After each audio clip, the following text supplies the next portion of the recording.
En la última sección llegamos hasta Pérgamo, una de las 7 iglesias, y vimos cómo el compromiso, las concesiones habían entrado en la iglesia, y que ahora había gente que creía en la doctrina de los nicolaitas, mientras que antes la habían rechazado totalmente. Aquí vemos un gran anfiteatro de esa ciudad y un pozo. Y el próximo periodo del tiempo de la historia es el más triste en la historia de la iglesia. Porque una vez que uno ha aceptado el compromiso, el hacer concesiones, esto crece como un cáncer dentro de la iglesia y llega a ser una oscuridad total. Así que el próximo periodo mencionado es Tiatira, del año 538 después de Cristo hasta probablemente el año 1517 después de Cristo. Y este nombre tiene mucho significado. Significa dulce sabor de la labor, significa sacrificio de arrepentimiento. Y algunos dicen que significa también las enseñanzas de Satanás. Entonces, después de que empezaron las concesiones del compromiso, y claramente vemos que el método de Balaam que se utilizó, los nicolaitas ya eran aceptables, y mientras que la iglesia primitiva rechazaba esta enseñanza, aquí tenemos un periodo de oscuridad, empezado aproximadamente en el año 538 después de Cristo. El decreto Justiniano fue emitido para designar el obispo de Roma como el corrector de los herejes, de tal forma que la palabra ya no era el parámetro que decidía lo que era bueno y lo que era malo, sino que un ser humano había tomado el papel de decidir lo que uno debería creer. Y eso es un problema, ¿no creen? Si Dios nos creó como agentes libres, e individualmente tenemos que comparecer ante Dios algún día y tener que dar un informe de lo que hemos hecho y de lo que hemos creído, podemos entonces decir, oh, pero Él decidió por mí. ¿Podemos decir esto, sí o no? No. ¿Qué pasó cuando Adán y Eva pecaron? ¿Qué fue lo primero que hicieron? Le echaron la culpa a alguien, ¿verdad? Sí. Cuando Dios le dijo a Adán, ¿qué has hecho? ¿Qué dijo Adán? La mujer que me diste fue culpa de ella. Y cuando miró a la mujer, Dios, ¿qué dijo ella? Pues fue la serpiente la que me engañó. ¿Se acuerdan de esa historia? Entonces, una vez que nos ponemos con esa actitud y empezamos a echarle la culpa a otro, y estamos viviendo en una sociedad que echa la culpa. ¿Ha notado eso? Nadie tiene un problema en este planeta. No hay niño que tenga un problema en este planeta. Tengo mis problemas por culpa de mis padres. ¿Han ya escuchado eso? Mi padre era bien exigente, mi madre hizo esto y por esto, y es que tengo este problema hoy. Nadie tiene un problema, el problema viene de alguien más. El padre que me dices es el problema. Ahora bien, a veces eso es cierto, de vez en cuando el padre es el problema. Pero esta es una tendencia en el mundo. Todos los demás son los que tienen la culpa. Entonces, ahora había un corrector de herejes. Aquí había alguien que decidía por uno en qué creer. Y si uno no lo hacía a la manera de él, ¿qué pasaba? La muerte. Ese era el fin de uno. Así que este fue el periodo en la historia cuando el hombre llegó a ser el estándar para todos los demás. Es conocido como la Edad Oscura. Una vez que uno rechaza la luz y presume ser la luz él mismo, ahí es cuando uno tiene oscuridad. Y si el Hijo de Dios no es la luz del mundo, alguien más se convierte en la luz del mundo, entonces hay oscuridad. No hay otra solución. Entonces, Holzhauser, un teólogo católico romano, dice que esta es la iglesia de la Edad Media. En esta ciudad había el templo de Apolo, el dios del sol, y había un altar a una diosa mujer. La iglesia de la Edad Media tenía un dios, hombre, y habían edificado a una mujer. Llegaremos a eso más adelante en nuestras conferencias. Había una industria textil en esta ciudad donde hacían tinturas de púrpura y carmesí hechas de una raíz conocida como la raíz de rubia. Ahora bien, los colores púrpura y carmesí también son los colores de la iglesia de la Edad Media. Muy interesante. Y los colores tienen un significado especial. Púrpura es el color de la realeza y el carmesí es el color del sacrificio. Así que ellos asumieron la posición de realeza y sacrificio que no se deben asignarse a nadie más que a Jesucristo.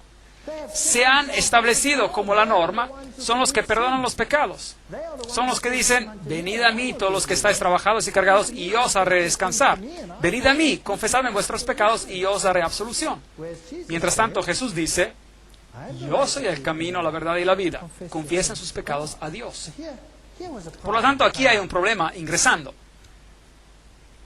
Luego, en esta historia, a medida de que se desarrolla en esta ciudad, está la historia de Jezabel. Ahora bien, si uno escudriña el Antiguo Testamento, Jezabel fue una princesa de Fenicia que se casó con Ahab, quien fue el rey de Israel, y llevó a todo el pueblo de Israel a la adoración del sol. Pueden leer el relato en 1 de Reyes 18:4 y en 2 de Reyes 9:22. Jezabel llevó al pueblo a la adoración de Baal. Y en ese tiempo había sacerdotes de Baal y había sacerdotes de Ashtoreth. Ashtoreth era la deidad femenina que era adorada. Entonces había una deidad masculina y una deidad femenina. Eso es interesante. Y uno le podía orar a cualquiera de las dos. Y había sacerdotes de una deidad y de la otra. Ahora bien, la iglesia en la Edad Media hizo exactamente lo mismo. Encontramos un clero entero dedicado a María. Y también un clero dedicado a una deidad masculina. Es interesante. Yo conozco tus obras, tu amor, tu fe, tu servicio. Recuerden de que la carta fue escrita a la iglesia de Dios viviendo en esas circunstancias y a veces bebiendo también de esa fuente doctrinal, y eso es lo triste. Y tu perseverancia y que tus obras postreras son superiores a las primeras. Así que aquí tenemos una orientación acerca de las obras. No me malinterpreten, no hay nada malo con las obras, porque la fe sin obras está muerta. Pero si las obras toman el lugar de la fe, entonces la fe está muerta. ¿Me entienden? De modo que aquí había una iglesia que había desplazado el énfasis de la fe a las obras. Pero tengo contra ti que toleras esa mujer Jezabel. Ahora bien,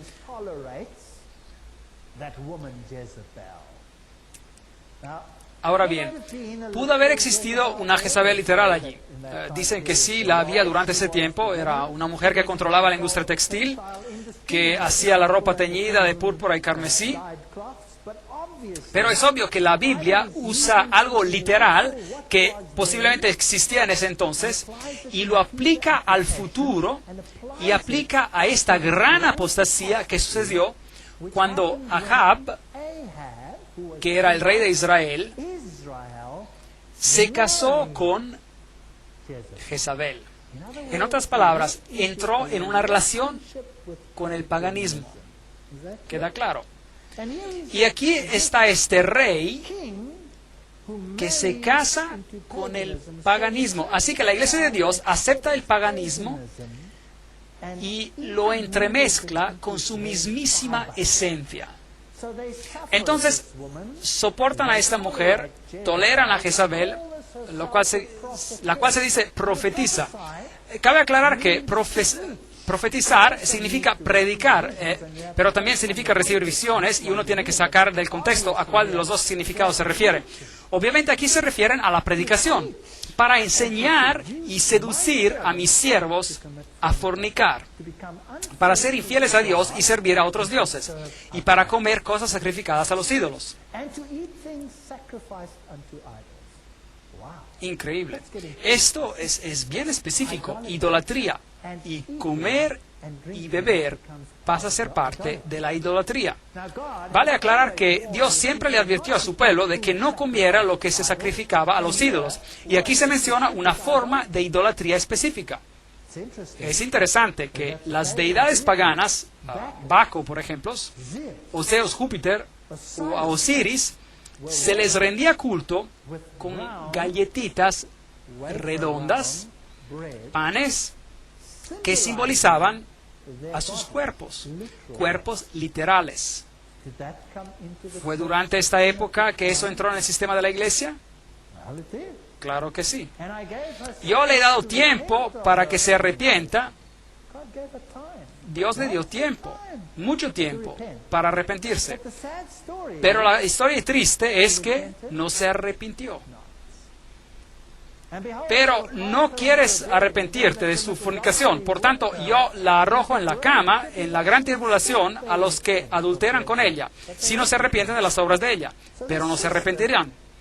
Así que ese sistema no cambiará, seguirá siendo así. Entonces Dios tendrá que tomar esa luz y dársela a alguien más, porque ese sistema no se va a arrepentir.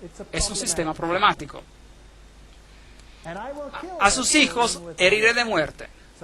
Entonces, fuera de este sistema saldrán hijos, los cuales serán tan apóstatas como ella fue. Y todas las iglesias sabrán que yo soy el que escudriña la mente y el corazón. Os daré a cada uno según vuestras obras. Por lo tanto, si tu criterio, ¿ya? Por lo tanto, si tu criterio son las obras, Dios te juzgará de acuerdo a tus obras. Si lleva a la gente a la idolatría, Dios juzgará conforme a eso. Pero a los demás que están en Tiatira, es decir, el resto, a cuántos no tienen esa doctrina, o sea, que no todos siguieron ese camino. Llegó una gran división en la iglesia y no han conocido lo que ellos llaman las profundidades de Satanás. Esa terminología es interesante. Conocer las profundidades de Satanás significa que uno debe haberse iniciado en los secretos del ocultismo. ¿No es así? Hay gente hoy que sostiene conocer las profundidades del ocultismo. Y tendremos que descubrir dónde están localizadas estas profundidades del ocultismo hoy en día. Y lo vamos a hacer en las conferencias que nos quedan, sin ninguna duda. Pero aquí están localizadas ¿en qué iglesia? La iglesia de la Edad Media. Ella conoce las profundidades de Satanás. Increíble, eso da miedo. Vamos a tener que examinar este asunto. Yo os digo, no os impongo otra carga. Así que hay gente que se resiste a comprometerse de esta forma, que rechazan esta enseñanza interna, este misterio, este ocultismo. Pero lo que tenéis, reténlo hasta que yo venga. Esta es la primera referencia a la venida de Cristo. Por lo tanto, es obvio que nos hemos movido de una época en la cual la iglesia sabía lo que era la verdad, pasó a ser satisfecha consigo misma, pasó a un tiempo donde hubo gran persecución y la iglesia fue purificada. ¿Se acuerdan? Esmirna, Mirra. Y entonces pasó por un tiempo de compromiso, concesiones, Pérgamo, ¿se acuerdan? Cuando la verdad y el error se entremezclaron, y después a un periodo en el cual el hombre se postula a sí mismo como un estándar para decidir lo correcto y lo incorrecto. Y se convierte en religión para ti, para la persona, reemplazando a la palabra de Dios. Y luego entramos en el ocultismo puro. Dice el texto, retenedlo hasta que yo venga. Al vencedor que guarde mis obras hasta el fin, yo le daré autoridad sobre las naciones. Bueno, aquí está el pilar de Justiniano. Aquí está, y este por acá, conmemorando el decreto por el cual el hombre puede ahora decidir quién está en lo correcto y quién no. Y tiene el derecho de castigar aún hasta con muerte. Pilares son traídos, pilares egipcios. Estos son símbolos fálicos, de hecho, de Osiris. Esto es paganismo. Los encontrarán especialmente en Roma, por supuesto. Al centro del Vaticano se encuentra un tremendo pilar de Tutmose el III, el mismísimo faraón del Éxodo. La corona triple, que es de Medo-Persia, representa en realidad al Dios del cielo, de la tierra y del mundo de los muertos. Increíble. Es impresionante ser coronado con una corona que lo hace a uno rey del cielo, de la tierra y del mundo de los muertos. Eso es tomar el lugar de alguien más. Bueno, obviamente necesitamos un reavivamiento. La iglesia de la Edad Media se convirtió en obscuridad y llegó a ser conocida como la Edad Oscura, de hecho. Y entonces el próximo periodo es Sardis, abarcando desde el año 1517 a 1798. Significa renovación. Hablaremos más en detalle después sobre las fechas y aclararemos por qué estos periodos son importantes. Renovamiento de lo que queda. Literalmente, Sardis significa reforma. ¿No es increíble? Que Dios los ponga en este orden. La ciudad era impenetrable, pero fue tomada 2 veces sin resistencia. Una vez por Ciro, rey de Medo-Persia, y Antíoco, rey griego, Antíoco el Grande. Leamos acerca de este periodo de reforma. Apocalipsis 3, versículo 1. Escribe al ángel de la iglesia de Sardis, el que tiene los 7 espíritus de Dios y las 7 estrellas. Los maestros, es decir, las estrellas son los maestros en sus manos. Yo conozco tus obras, que tienes nombres de que vives y estás muerto. Increíble. Aquí sí que hubo una renovación. Aquí había vida que ingresaba a la iglesia. Algo había sido descubierto. La idolatría había sido dejada a un lado y había vida. Pero esta vida no era lo suficiente completa como para que fuera vida. Había muerte en ella. Sé vigilante y confirma las otras cosas que están para morir. Ese es un testimonio terrible. Estaba por venir la vida y habían cosas que tenían que ser restauradas, que eran muerte, que tendrían que ser restauradas a la vida, pero están listas para morir. Doctrinas enseñadas, porque no he hallado tus obras bien acabadas, completas, delante de Dios. Entonces, es obvio que la Reforma, aunque le dio un nuevo aliento a la doctrina de Cristo, no produjo obras perfectas. No estaba completa. Algo hacía falta. Es muy interesante que en el Concilio de Trento, se discutió un asunto importantísimo, muy importante, y estaremos explorándolo más a fondo más adelante en las conferencias. El asunto crucial fue sola Scriptura, la Biblia y solo la Biblia como el estándar. Roma dijo no, Biblia y tradición. Y la tradición es el contexto en el cual la palabra debe de ser evaluada o interpretada. De tal manera que la tradición, el hombre, es decir, suplanta y controla los asuntos de la Biblia. Esa era la posición de Roma. Y el hombre era el que determinaba cómo debería ser leída la palabra de Dios. Así que la iglesia decide lo que es bueno y lo que es malo para uno, no la palabra de Dios. La Reforma dijo, no, es solo por sola escritura, sola gracia, salvos por gracia y por la gracia solamente, salvos por Jesucristo. Y la palabra de Dios es el estándar por el cual vivimos. Ese fue el asunto. ¿Quién ganó en el Consejo de Trento? Buena pregunta. Roma ganó.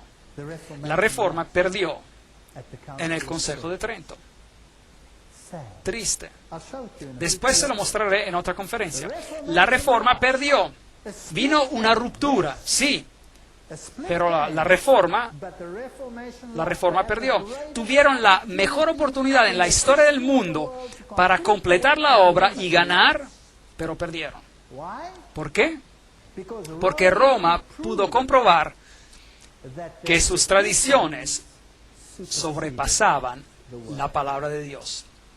La Reforma no estaba haciendo lo que predicaba. La Reforma dijo, sola escritura, la palabra de Dios y solo la palabra. Y entonces la iglesia preguntó, ¿guardan todas las enseñanzas? ¿Por qué siguen a Roma en unas cosas e ignoran la Biblia sobre esos asuntos? ¿Por qué la dejaron a un lado?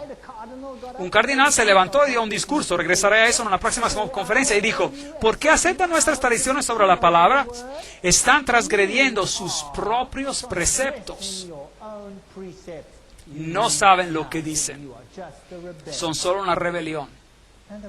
Y la Reforma perdió en este punto.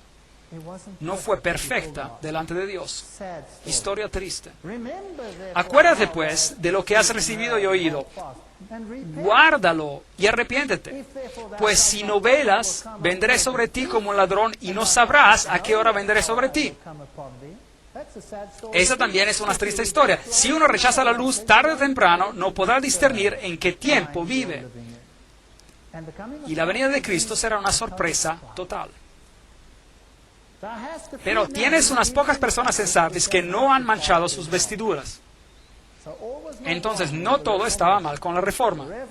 La Reforma fue una herramienta poderosa. Solo que no terminó el trabajo. No llegó al blanco.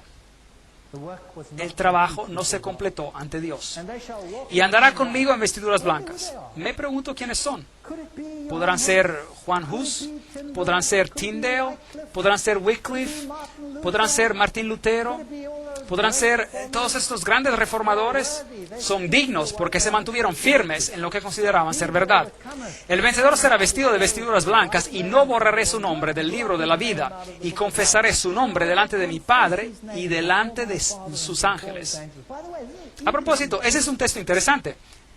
Ahí no dice, escribiré su nombre en el libro de la vida. Dice, no borraré su nombre del libro de la vida. Increíble. ¿Qué nos dice eso acerca de Dios? ¿A cuántos quiere salvar a Dios? A todos. ¿Sabían que todos los que han nacido desde el principio han sido escritos en el libro de la Biblia, de la vida? Es la decisión de cada uno de nosotros si el nombre permanece allí o no. Triste historia. De cualquier forma, esta es Sardis, tal como se veía. Eso es todo lo que queda para ellos. Esta es una mujer musulmana que nos acompañó en ese tour. Una historia maravillosa. Ella aceptó el cristianismo y tuvo que huir por su vida como consecuencia. Cambiando de tema, aquí está una iglesia bizantina cubierta. Ahora hay una granja allí. Esta es una vieja sinagoga que ha sido abierta y limpiada. Aquí es probablemente donde Pablo enseñó. Y quizás Pablo estuvo en esta sinagoga en Sardis. Si vemos ejemplos de la historia, esta es la ciudad de Praga. Hoy es bastante industrial, pero la ciudad antigua es bellísima, muy bella. Una de las ciudades antiguas mejor preservadas en Europa, pero muy, muy impresionante. Aquí es donde Juan Hus predicaba, y hay una estatua en su memoria enfrente de estos edificios viejos, y aquí es una canción que ellos cantaban. Ahora, no puedo leer la lengua checa, pero de todos modos, esta canción era en contra del rey de Babilonia. Y él predicaba, este husita, que este rey de Babilonia estaba tomando el lugar de Jesucristo. Y Hus fue declarado un hereje y sentenciado a la muerte en la estaca. Pero tienes unas pocas personas en Sardis que no han manchado sus vestiduras y andarán conmigo en vestiduras blancas, pues son dignas. Aquí está el viejo puente sobre el río en Praga, y aquí colgaban los cuerpos de los husitas, los que seguían a Hus y que rechazaban las enseñanzas de Roma y escogían las enseñanzas de la Biblia. Así que si los descubrían, los cortaban a pedazos y los colgaban ahí para que todos los vieran. De tal forma que se podía ver un cadáver allí, un brazo, una pierna colgando, para recordarle a la gente que no valía la pena ir en contra de la iglesia en la Edad Media. Mientras se cruza este puente hoy, se pueden encontrar los santos ahí, de regreso en su lugar. Aquí hay una mujer poniendo su mano en esta imagen. Y uno puede ver cómo esta imagen de bronce está brillante debido a toda la gente que pone sus manos ahí. Porque creen que si ponen sus manos ahí, recibirán una bendición especial. Ese es un santo católico que aparentemente murió aquí al ser colgado sobre el puente. En efecto, dicen que lo subieron posiblemente del puente. Y así que si uno pone la mano ahí, recibe una bendición especial. Así que uno puede recibir bendiciones a través de las acciones del hombre. Es contra esa idea que peleaban los husitas, la elevación del hombre sobre Cristo. Los símbolos de la adoración del sol, los signos del zodíaco. Aquí está una enclave jesuita en las letras H-I-S, Horus, Iris y Set, la Trinidad egipcia. Las iglesias están siendo modificadas. Aquí está un balneario donde se pueden comprar alimentos saludables. Aquí está Martín Lutero. Y aquí, en esta escalera, la cual se llama la Santa Scala, Martín Lutero se levantó después de estar arrollado y dijo: el justo vivirá por fe. Y ven, esta escalera se dice que fue la escalera por la cual Jesucristo caminó cuando fue sentenciado a muerte por Pilato. Y entonces dicen que un día milagrosamente los ángeles tomaron la escalera de Jerusalén y la pusieron en Roma. Así es como llegó allí. Y entonces construyeron esta catedral alrededor. Y hoy, si uno sube la escalera arrodillado, uno puede recibir una bendición especial y 90 días de absolución. Aún hoy se puede recibir. Eso significa que por 90 días uno puede hacer lo que uno quiera y está perdonado por anticipado. Un sistema estupendo, excepto que no es bíblico. Así que miré a estos jóvenes y viejos subiendo de rodillas, gateando para subir a los escalones, tratando de encontrar perdón por lo que sea que hayan hecho o que querían hacer. Triste, ¿no? Cuando todo lo que tenemos que hacer es mirar a Jesús y decir: aquí estoy, Señor, soy un pecador, perdóname. Y Jesús nos ve y dice: no te condeno, ve y no peques más. Qué manera más maravillosa de encontrar perdón. Hier stand vor Kaiser und Reich Martin Luther 1521. Aquí se presentó Martín Lutero ante el emperador y el reino. Martín Lutero. Y dijo: aquí estoy, no puedo obrar de otra manera. O es la palabra de Dios o no es la palabra de Dios. Por cierto, Martín Lutero se dio cuenta de lo que le faltaba en terminar. Pero él no lo pudo terminar solo, todo. Sus seguidores debieron haber continuado, pero no lo hicieron. Y él se mantuvo firme. Y bueno, el resto es historia. El trabajo no se completó. ¿Y entonces qué pasó? Debido a que Martín Lutero no pudo continuar la obra, otra denominación cristiana se levantó y dijo, hey Martín, le faltó algo. Y empezaron una nueva denominación. Y siguieron al nuevo líder que se llamaba a lo mejor Calvino. Y se llamaron calvinistas. Y entonces alguien más descubrió, hey, Calvino y Martín Lutero, parece que no se dieron cuenta de que la Biblia enseña algo más por acá. Y entonces tenemos a los bautistas, por ejemplo. Y entonces encuentran nueva información y los luteranos dicen, bueno, Martín no vio eso y entonces nosotros tampoco. Y los calvinistas dicen, bueno, nosotros no vimos eso tampoco, así que no vamos a seguir esa ruta. Y entonces tenemos a Wycliffe que dijo, aquí hay algo bueno que hemos descubierto en la Biblia. Como protestantes, hagamos esto. No, mejor háganlo ustedes solos. Formen su propia denominación. Y entonces, ¿qué pasó? Tenemos todas estas denominaciones, cada una con sus doctrinas que están basadas en la Biblia, pero cada una alegando tener algo diferente de las demás que las mantienen separadas. ¿Tenemos la misma Biblia, sí o no? ¿Tenemos las mismas verdades y tenemos la misma Biblia, sí o no? Entonces, ¿por qué tantas denominaciones? ¿No podemos averiguar cuál es la verdad y hacerla? Bueno, y entonces viene Filadelfia, del año 1798 al año 1844. Filadelfia significa amor de la hermandad. Atalo el segundo la construyó porque amaba a su hermano Eumenes y era la entrada a las montañas, era una puerta abierta. Pues esta es una época interesante porque después de la reforma que había terminado, ahí es cuando empezó la misión mundial. Carey se fue a India en el 1793, Morrison se fue a China en 1807, Moffat a África en 1817, la Sociedad Bíblica Británica comenzó en 1804, la Sociedad Bíblica Americana comenzó en 1816, la palabra se esparció por el mundo. Escribe al ángel de la iglesia de Filadelfia, amor de hermandad, esto dice el santo, el verdadero, el que tiene la llave de David, el que abre y ninguno cierra, y cierra y ninguno abre.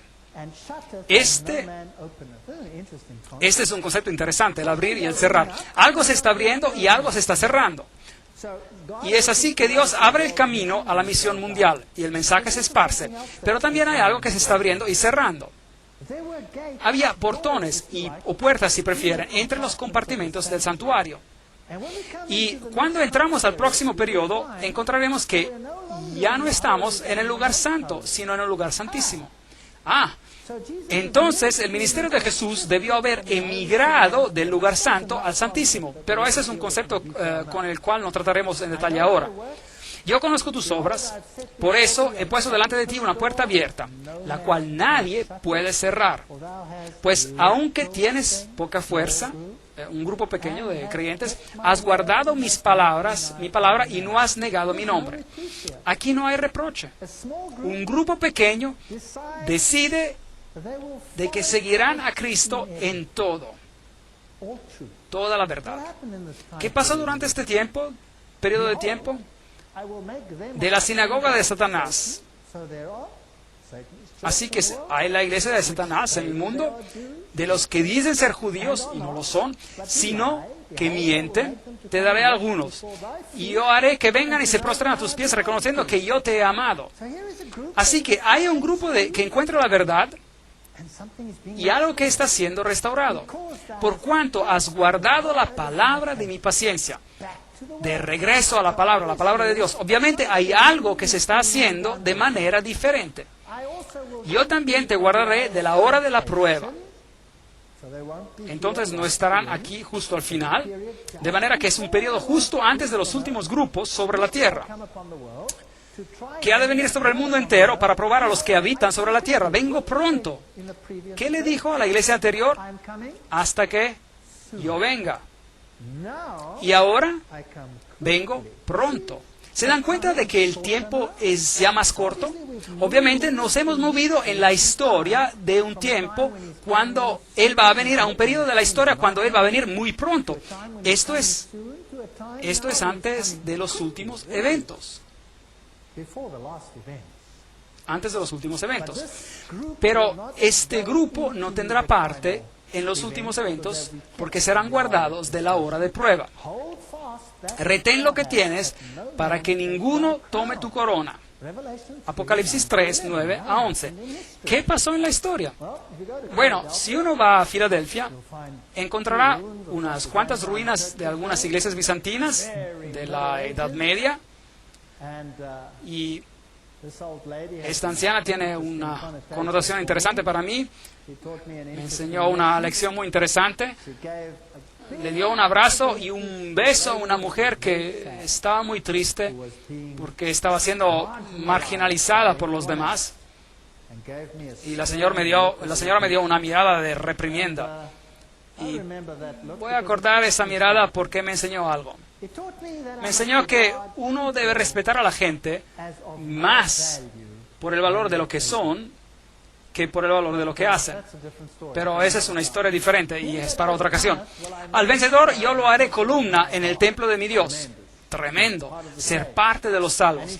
Y nunca más saldrá de allí. Vida eterna. Escribiré sobre él el nombre de mi Dios. El carácter de Dios estará en él. El nombre y el nombre de la ciudad de mi Dios. El carácter de mi pueblo. Que es la nueva Jerusalén, la cual desciende del cielo. Noten que no es una ciudad con mal alcantarillo aquí en la tierra. No, es una ciudad que desciende del cielo. Con mi Dios y mi nombre nuevo le escribiré. Apocalipsis 3, 12. Esas son grandes promesas para esta iglesia, Filadelfia. Una temporada de renovación de Filadelfia, cuando las enseñanzas de la Biblia eran tomadas en su totalidad de nuevo y combinadas con una enseñanza siguiendo todo lo que está en la Biblia. La Biblia también se esparció a todo el mundo, con Satanás tratando de confundir el asunto, y el pueblo de Dios supuestamente allí para representar la justicia y la verdad. Y luego viene la última iglesia, la Odisea. Y si tomamos la profecía de Daniel, donde se termina la profecía de los 2300 días, y con esta fecha muy interesante, el año 1844, vamos a tener toda una conferencia al respecto, así que no vamos a tratar de ese tema por ahora, sería demasiado complicado. La Odisea significa nación del juicio, eso quiere decir que es la última, el cumplimiento histórico del Yom Kippur. Cristo está en el lugar santísimo ahora, porque ya no estamos hablando de candelabros, ni de panes, ni altares de incienso, estamos hablando del Arca del Pacto. Entonces, Jesús se ha movido a la siguiente fase, el Yom Kippur, la hora del juicio. Muy interesante. Ahora, la ciudad, Antíoco, la construyó y la nombró en honor de su esposa la Odisea. Se llamaba Laodice y era un balneario la ciudad. Ellos tenían ungüentos para los ojos que fabricaban, uno muy famoso llamado colirio. Podríamos decir que se servían para brindar visión espiritual. Era una ciudad muy adinerada, fue destruida en el año 60 después de Cristo por un terremoto, la reconstruyeron con sus propios fondos, sin necesidad de fondos estatales. Eran ricos, lo tenían todo y tenían un balneario. Esas son las ruinas de la Odisea, algunas de ellas todavía están siendo desenterradas. Aquí hay un viejo anfiteatro que no ha sido excavado todavía. Ellos tenían un sistema fascinante de tuberías. Noten todo el material aislante alrededor de los tubos. Tremendo. Ellos ponían toda esta tubería dentro de estos sistemas pesados y bombeaban el agua a todo el pueblo. No muy lejos de ahí hay pozos calientes, pero no había ninguno en la Odisea, así que bombeaban el agua y entraba a la tubería, caliente todavía el agua, y era una hazaña de la ingeniería. Y cuando salía de la Odisea, el agua ya no estaba caliente, salía tibia. Si uno se la tomaba tibia, le daba náusea y vomitaba. Y si la calentaba, se la podía tomar en forma de té o algo así. Y si la enfriaba, también se la podía tomar. Tal como hoy tenemos remedios de sal y uno se los puede tomar y bajaban, y se pueden beber. Pero cuando el agua llegaba, allá estaba tibia. Una historia fascinante de arqueología. Yo conozco tus obras, que ni eres frío ni caliente. Ojalá fueras frío o caliente. Pero por cuanto eres tibio y no frío ni caliente, te vomitaré de mi boca. Apocalipsis 3, 15 y 16. Noten que el reproche no es vendré y tomaré tu candelabro y se lo daré a alguien más. El reproche es, te vomitaré de mi boca. Solo se vomita, así que esta iglesia es la última iglesia. Ya no va a haber un candelabro que se pasa, ya es simplemente una iglesia que se vomita o se escupido, por así decir. La iglesia será zarandeada y aquellos que no se ajustan serán lanzados afuera. Así que esta iglesia será zarandeada y aquellos que no se ajustan serán lanzados afuera. Entonces, ¿es una iglesia perfecta, sí o no? No, está muy mal, patética. Noten que es tibia y que no hay elogio, solo un reproche. No hay ningún tipo de elogio. Es la única iglesia donde no hay elogios. Nada. No muy lejos queda Gideópolis, donde hay unas termales muy calientes, pero en la Odisea el agua era tibia. Hoy hay muchos balnearios con esos hermosos depósitos de carbonato de calcio y todos esos pequeños pozos calientes por todas partes. Es un lugar hermoso. Todavía preparan comida saludable ahí, anfiteatros aquí como este. Y creo que este camello necesita un dentista, pero bueno. Porque tú dices, yo soy rico, me he enriquecido y de nada tengo necesidad, pero no sabes que eres desventurado, miserable, pobre, ciego y estás desnudo. Increíble. Esta iglesia está en problemas. Aquí hay un niñito recogiendo Geberet. Es una hierba que se utiliza en la industria de la salud para calmar el dolor. Es como un anestésico y hoy esta área es conocida por sus hierbas medicinales, hasta hoy en día. Es que hay un mensaje de salud asociado con la Odisea, algo para el cuerpo físico también. Pero desafortunadamente, la Odisea, ellos son ricos. Pero bueno, Dios, ¿está interesado? ¿Él está hablando acá de riquezas literales, sí o no? No. Entonces, ¿son ricos en qué? Sí, correcto, en conocimiento. Tienen conocimiento bíblico. Tienen conocimiento bíblico. Como pueden ver, la Reforma no había completado la tarea. La Reforma se fragmentó porque dejaron el trabajo inconcluso.